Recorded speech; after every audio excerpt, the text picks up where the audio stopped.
parents, and my dear friends. Today, gathered here to celebrate our 79th Independence Day with great pride and enthusiasm.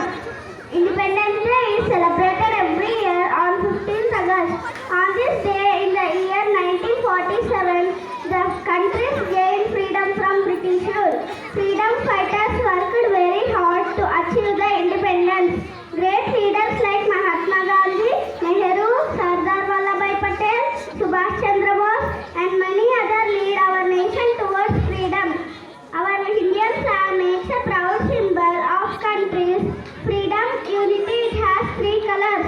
Saffron stands for courage and sacrifice. White stands for peace and truth.